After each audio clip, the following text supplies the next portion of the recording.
Hello and welcome to another episode of Barely Contained, the podcast that negotiates a very deep and special relationship with the UK's online celebrity journalism. I'm Matt Withers, and as ever I'm joined by Chris Beckett to probe some preeminent show business reportage, including a delve into the world of multihyphenate Nick Cannon, Charlotte Crosby's pointless experience, Shauna Sexton's McDonald's diet, and the dead barn owl in Nick Hewer's freezer. Let's go.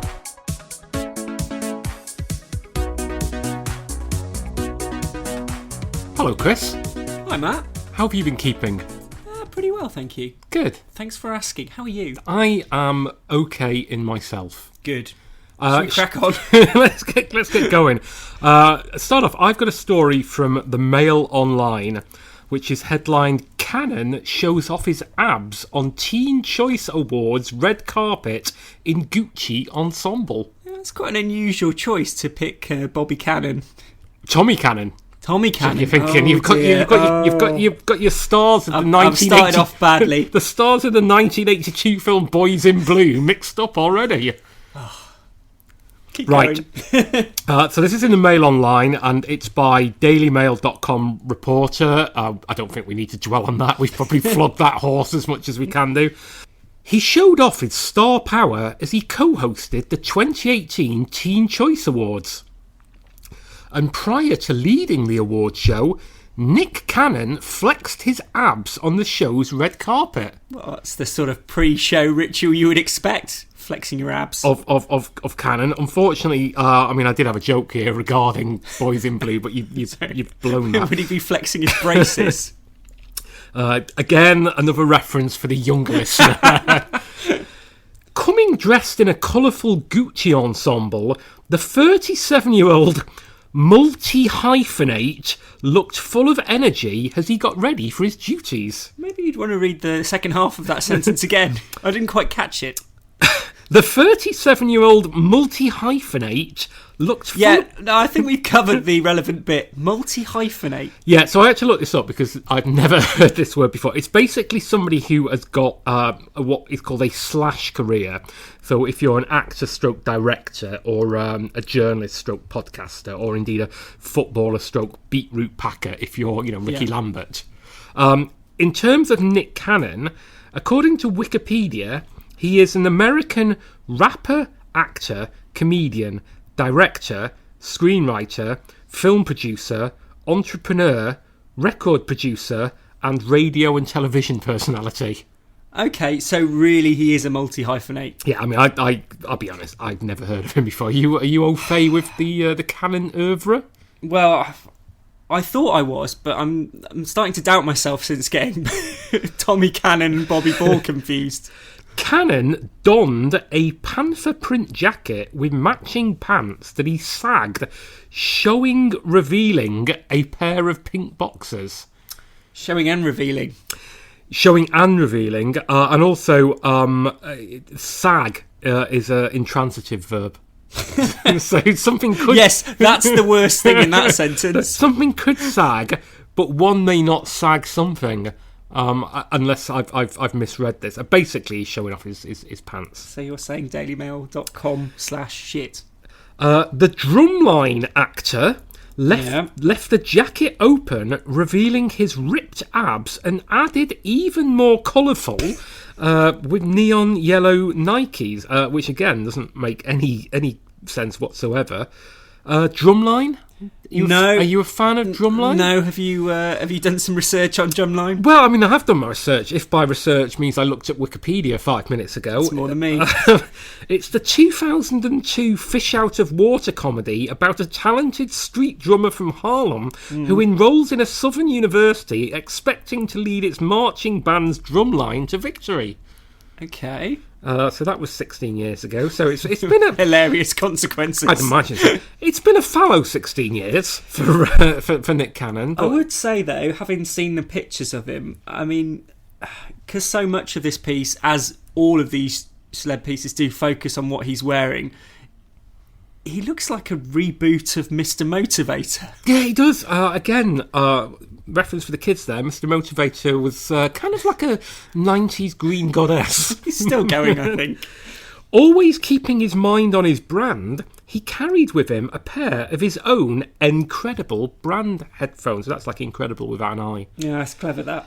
This is Cannon's second time hosting the award show. He previously co-hosted with Hilary Duff back in 2007. Back by popular demand. I mean, he was still very much in the public eye because that was only 5 years after Drumline. Very much faded since then. Is it like is it the Tottenham Hotspur that they win something every 11 years? It's so when he's coming back. That's when the year ends in 1. Oh, if you okay. remember from, I think it was Chaz and Dave behind that. Yeah, really hitting the millennial sweet spot here today, aren't we? He's in his prime, I think. Cannon co-hosted with internet personality Lele Pons, right, and featured performances from Khaled, Bebe Rexha, Meghan Trainor, and more. I've heard of one of those. I've heard it's Meghan Trainor, isn't it? Yeah. Internet personality Lele Pons. Now, I'm guessing that DailyMail.com reporter didn't know either and just Googled her name, because you know what comes up when you Google internet personality Lele Pons? Internet personality. It says that Lele Pons is a Venezuelan-American internet personality. Yeah. Khalid, American singer-songwriter. Bebe Rexha, American singer. Meghan Trainor, incredibly, we've both heard of. Yeah. The cast of Riverdale were the big winners of the night and started things off with a band, earning 10 whole awards near the top of the show. Do you think that's a typo? I think it should say bang. Yes. Presumably they didn't bring a band on, like a marching band from, I don't know, the 2002 film Drumline. Are we sure it wasn't the cast of Riverdance? It could be, yeah. Again, millennial reference. Come on. Castmates Lily Reinhardt, Cole Sprouse, KJ Aper, Mark Consoilus, Vanessa Morgan, Madeleine Petch, and Camilla Mendes all took to the stage to accept the Choice TV Drama Award. I can't believe they've got the gang all back together. The whole of the cast of Riverdale back together, even KJ Aper and Cole Sprouse. The CW show's wins didn't stop there, also earning surfboard trophies. I don't know what that means. It's just, it's what the kids like. For Choice Villain, presumably the most popular villain, Hissy Fit, presumably is the award for the biggest hissy fit, and Scene Stealer, among others. Real-life couple Cole Sprouse and Lily Reinhardt, who play the characters Jughead Jones, presumably related to Bombhead from Hollyoaks and Tinhead from Brookside, and Betty Cooper on the show, earned awards for Choice Lip Lock, which is apparently the most popular kiss. Top smooch. And another for Choice TV Ship, which is shorthand for audience's favourite relationship. Do we have to shorthand everything? I mean, I'm quite happy. I think we both learned shorthand, but there's no need. There's no need for relationship. I'm a busy man. I haven't got time to say relationship. I've just wasted a huge amount of times there adding relation to a ship. I think we could argue that you've both wasted a lot of people's time. Yeah, I think anyone listening to this, there's so many better things you could be doing now than listening to this. Hey, let's move on. Oh, okay.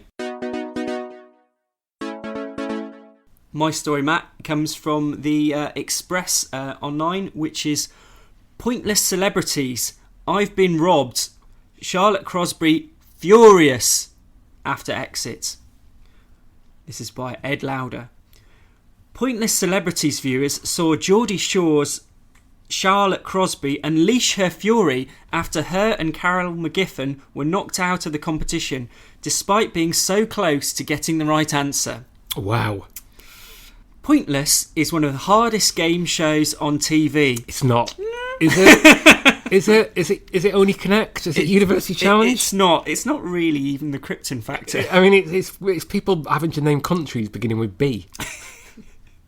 Pointless is one of the hardest game shows on TV, and that's what Geordie Shore star Charlotte, 28, found out tonight when she appeared on the show with British broadcaster Carol, 58. Why British broadcaster? I've no idea. Hitching that word count. Just in case. Adding the colour. Just in case people weren't sure. Charlotte and Carol had made it to round 2 and they had to answer questions to do with alliterative sports people. Carol had already correctly guessed that Didier Drogba was a footballer, which scored 69 points. It's not a very good score. No, it's not. Yet her partner, Charlotte, had a much tougher board and she struggled to get a correct answer. And is this basically somebody's transcribed Pointless? Yes, I think it's very much going through the motions of the quiz. So that was worth the £10,000 to go to City University and do the Masters in Journalism, wasn't it? The Geordie Shore star went for Bonnie Blair, whom she thought could be an ice hockey player. It would be brilliant if this were right, said the show's presenter, Alexander Armstrong. Exaggerating quite considerably. I've never heard of Bonnie Blair, to be fair. Bonnie Blair, ice hockey. Is that right? How many people said it if it is? The board then revealed that it was an incorrect answer, giving Charlotte the high score of 100 and put her and her partner's overall score to 169. However, Charlotte's fury was intensified when Richard Osman revealed that Bonnie Blair was in fact a speed skater. Well, different sport. Exactly, very much a different sport. Yeah, it's a fair point, isn't it? And I think that her fury was intensified, like she was already furious, having got the answer wrong. She was absolutely champing. Now, Bonnie Blair, she's not an ice skater, but you know what? She's a speed skater, said Richard. This revelation just angered Charlotte, who gasped and shouted out, "I've been robbed." I mean, she's not been robbed, has she? Because robbery... I've been robbed, she repeated. No. Whilst her partner, Carol, said, "So close," in disbelief and anguish. Anguish? They're really not over-egging this pudding. Richard only made matters worse when he then said it would have been only 2 points if Charlotte had said speed skating, which would have safely seen them through to the next round. Yeah, I mean, if she'd got it right. If she had got the right answer. Twisting the knife, though. However, Charlotte and Carol left the show with their heads held high, and for Carol, who'd been on the show before, the second round was her best result yet. Joking about leaving the show immediately, Alexander chuckled, "Let's go after the head-to-head. They could do the finals themselves." Richard even offered replacement presenters, saying, "I'll tell you what, I'll call Sue Barker now. I'll get us a step in for the head-to-head, and we can head off to Bhutan." I mean, you've completely lost me now. Yeah. Alexander smirked. "Yeah, it'd be quite good for her just to learn the ropes because she, I know, is very keen to take over." Sort of casting aspersions against Sue Barker here. Suffice to say that Sue Barker wasn't brought on to replace Alexander as Pointless's new host. Pointless Celebrities continues Sunday at 5 p.m. on BBC One. I genuinely think that might be the most pathetic piece of journalism that we've come across since doing this podcast. Lowered the bar. What's the name of the guy who wrote it? Ed Lauder or Louder. Ed, if my job was to transcribe Pointless Celebrities for the Express Online, and my parents asked me what I did for a living, I would say I stood in a wheelie bin all day and gave blowjobs for pennies just to retain some fucking dignity. And keeping with the quiz theme, I understand, Matt, you have a corker of a story. Sorry, Chris, I was just drinking beer then. Carry on. Probably noted. Yeah, I've got a story from The Sun, and it's headlined, "I'll have an owl, please. Countdown's Nick Hewer claims he has a dead barn owl in his freezer after it flew into his bathroom mirror, and now he wants to stuff it." Right. Can we go back? There's a lot back to the beginning. Unpack in this headline. The former advisor to Alan Sugar on The Apprentice says he currently has a dead barn owl in his freezer and is thinking about getting it stuffed. Is this one of those light-hearted conversations before they go to the ad break? Yeah, what with the woman in Dictionary Corner? Yeah, Susie. Just before we go over to this, Susie, here's a conundrum. By the way, I have a dead barn owl in my freezer. Are they a protected species? I don't know.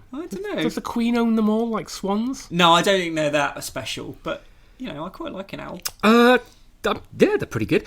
This is by John Rogers, and it begins, "Countdown presenter Nick Hewer raised eyebrows today, I'll say, after claiming he has an owl in his freezer and he's planning on getting it stuffed. Yeah, I mean, I think raised eyebrows is underselling it, which is bizarre considering most of these stories are stunned to relay stories such as Jen and Arj getting back together for the 8th time this week. Oh yeah. Suddenly someone having a barn owl in their freezer. I think they're now apart again. Are they? In Update. The week. Yeah. Hashtag update. The former Apprentice star claims the bird of prey swooped into his bathroom window and died after smashing into a mirror. Nick posted the bizarre message earlier today on Twitter. And to prove his point, he posted a picture of the unfortunate bird to 227,000 Twitter followers. What? The dead bird? Unfortunate bird. Or was it like on his arm in happier times? No. I saw the picture. It's dead. Oh, yeah, it's pretty grim. On his arm actually. In dead times. He wrote, "R.I.P. my lovely barn owl. Flew through the bathroom window." He spelt through wrong. He spelt through. He's emotional, Matt. Give him a bit of slack. He has employed through THREW is how he spelt it. So, right. And crashed into mirror. Now in the freezer whilst I consider taxidermy. Sad. It's very sort of Trumpian. It's very Trumpian. And in fact, a representative for the host confirmed to The Sun Online the story was, quotes, very true. Very true. Which is also very Trumpian, isn't it? Because that's the kind of thing that he'd say. It's not just true. It couldn't be more true. Hewer, who lives in Northamptonshire, got some quizzical responses to his social media post. I can imagine he did. Yes. One follower couldn't resist making a gag. Paolo seemed to speak for many when he wrote, "What a weird tweet." Yep. Which isn't really a gag per se, is it? No, it's just a factual statement. It is quite an odd thing to say. A similar sentiment was expressed by another who said, "A unique combination of words no other human has ever uttered before, and a sentence that'll probably never be used again." So that was Susie Dent. Yeah, that was. Yeah, she was highly analytical. She probably found a word in dictionary corner that means keeping a barn owl that has flown into your bathroom and killed itself on the mirror in the freezer. The Germans do have a word for it. I thought so. Sean Jones wrote, "Why keep a bird in your freezer? Are you tripping on LSD or something?" It's through, not through, by the way. Ooh. So big thumbs up to Sean Jones. Yeah. Others, like Sorrel Ayler Kinton, backed his plan to get the bird stuffed, saying, "Do it. Taxidermy is awesome." It's good that he's got some backers. Yeah. One joker wrote, "A beautiful bird on reflection." The old mirror. I think that's actually quite good. So that's basically, I think, what they were relating to earlier with the one follower couldn't resist making a gag. Yeah, I think they've just put them in the wrong order. Almost as if they've cut and pasted this story. yeah, we probably have, to be fair. Then they've run out of things to say. Yeah, it goes on. Hewer worked as a PR consultant. I was going to say, could we have some facts about Nick Hewer, please? Yeah. Hewer worked as a PR consultant before coming the public's attention, probably means coming to the public's attention, hope so, as one of the advisors to Sugar on the BBC One reality show The Apprentice from 2005. He went on to appear on 10 series of the show in January 2012. He took over from Jeff Stelling as the presenter of the Channel 4 game show Countdown. Hewer has also appeared in a number of TV panel shows like Room 101, Would I Lie to You, and Have I Got News for You. That's it. Yeah. I mean, basically... Is there an accompanying owl documentary that we could link to? It's just basically all they've got is the tweet. Or Chris Packham responds to Hugh. You don't want to frozen owl outrage. You don't want to get Packham involved. Yeah, don't get him involved in this. Too angry, wouldn't he? Right, Chris. I believe you've got one more story, and then everybody can get on with their lives. Yes. Okay. I'll whistle through it. It's back to the Mail Online, but not DailyMail.com reporter. It's Heidi Parker. Ben Affleck's girlfriend Shauna Sexton, 22, continues to post sexy lingerie photos. even though he's toughing it out in rehab. Brazen. Can't everyone's life just stop? Shauna Sexton shot to fame when she was pictured with Ben Affleck earlier this month, leaving Nobu in Malibu. Did she, though? Did she shoot to fame, Chris? Had you heard of her before today? I hadn't heard of her, to be fair. I've literally never heard of her. But it doesn't surprise me that Ben Affleck is going out with a 22-year-old lingerie model. He is the worst Affleck, isn't he? That's quite a big call. No, he is. Is he? Yeah, well... Is he worse than Casey Affleck? Oh, actually, as people, Casey's the worst. But probably. Professionally, yeah. Casey, was winning... Did he win an Oscar?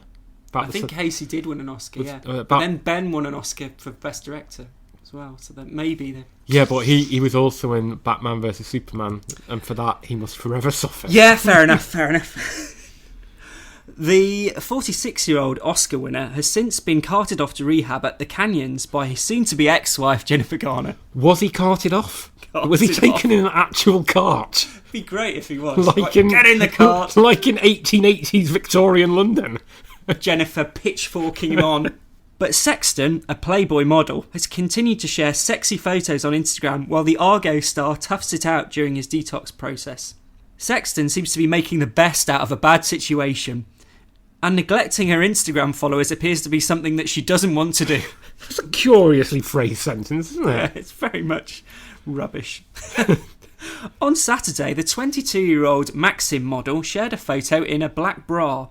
Her abs look very toned and she appeared to have a fresh beach tan. Sexton has yet to comment on her relationship with Ben, and with this image she offered no note either, deciding to make it caption-free. The star also lifted her shirt to show off her tummy and underboob in another photo.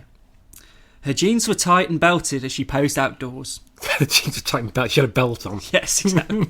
Belted. Here, the beauty did comment, but her caption had nothing to do with Ben. She wrote, "Don't let this picture deceive you. I've eaten McDonald's twice in the past 24 hours. Fans like the shots." Positivity and Light wrote, "I wish I looked like this when I ate McDonald's twice in 24 hours. Bleed Grenell said, "God damn, hashtag dime, hashtag too fine, hashtag those freckles are sexy." And the Mail Online is saying here, asterisk is the word damn. Yes. Because that's so offensive. The house style seems to be DA asterisk asterisk. Which is very unusual, isn't it? Glitterbee83 added, "But did you get the new honey barbecue tenders? I feel like this is important information." That's quite good, actually. One of the McDonald's fans there. On Saturday, Garner also shared a sexy image. She had on swimming goggles while staring into the camera. There is nothing sexier than swimming goggles. And they actually hand out at sperm donation clinics pictures of Duncan Goodhue. Oh, he looks a little bit like a human sperm. He does actually, doesn't he? Yeah. The image appeared anything but glamorous and was more humorous, displaying her fun personality. Her caption read, "You really get me, summertime. I'm sorry to see you go." The A-lister also said she'd been on Instagram for 1 year and thanked her fans for making it fun. A-lister? She's, what alphabet would you give her? Well, given I'd never heard alphabet of her letter before. What, Jennifer Garner? Oh, sorry, I thought we were still talking about... Oh, Jennifer Garner. Jennifer Garner, maybe not A-lister? I don't know. I'd say no lower than a B. Really? No lower than a B. See, I'd say A-lister would be someone, if she died, it would lead the 10 o'clock news. If Jennifer Garner died, would it lead the 10 o'clock news? In America, I think it would. No, here. Oh, okay. Oh, well, okay, so you're saying like Angela Rippon. Angela Rippon? No, I mean... like Gloria Hunniford. Gloria Hunniford would not lead... Is she still alive? Yes. We need to check. Yeah, we're getting nods. Yeah. There are other people in the room. Yeah. Basically, this is a live show. Yeah, exactly. Okay, carry on. Notice the absence of laughter in the live studio audience. Yeah. It's nice to see Jennifer having some fun after she went through plenty of drama last week. The star picked him Affleck up and drove him to the Canyons rehab facility in Malibu on August 22nd. Yeah, thing is, stick to the facts. Yes. The reader describes whether it's nice to see or not. Just give us the facts, Mail Online. Even though he had been getting treatment for years and had been attending therapy as well as getting help from a sober coach, the 46-year-old Oscar winner had hit bottom. Well, he did. Rock bottom? He hit rock bottom with Batman vs Superman. Longest 2 hours 40 minutes of my life. Well, I think more fool you for not anticipating that car crash. He was in bad shape. He had barely been eating and not showered. It didn't take much convincing. He wanted to go and he cooperated, a source told People. He knew he needed help and was vocal about it. Turns out he could not shut out whatever demons haunt him. Ben went into a darker and darker place until he had to reach out for help, said the friend. He has already been in rehab twice before, in 2001 and 2017. It's almost the same period that Nick Hewer presented the Teen Choice Awards. It was also revealed that when Garner, 46, went to his home, she had an addiction therapist with her. Earlier it had been reported that she'd also brought a lawyer. He's battled addiction for a long time now, said a source. He's constantly been working on himself. But his July split from SNL producer Lindsay Shookus caused him pain. When it was good, it was really good, an insider told People. But Tuesday. when it was bad, it was horrid. Yes. When they were in the same time zone and not focused on other things, it was good. It became incredibly complicated with their families, with their jobs. The source added that Affleck really liked TV producer Shookus, 38. He loved that she was smart, funny, opinionated. The source told People. When they were together, it brought him a bit outside of his comfort zone. She brought a bit of fresh air into his life that he needed. Especially if he wasn't showering. Yeah.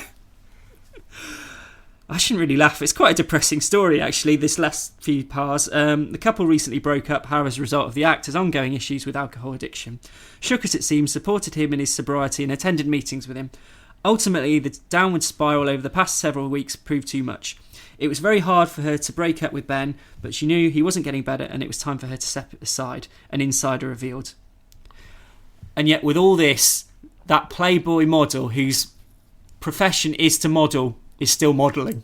Yeah. Has she no shame? Hashtag brave. Hashtag despicable. Well, I think that'll probably do for this fortnight. I think Chris, thank you very much for your time, as ever. And you. And listeners, if you wish to engage with the brand that is Barely Contained, you can find us on Twitter.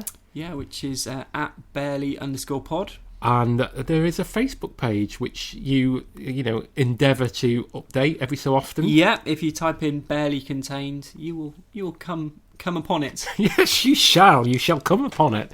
Well, that'll do. Thanks, Chris. Thanks, Matt. Bye. Bye.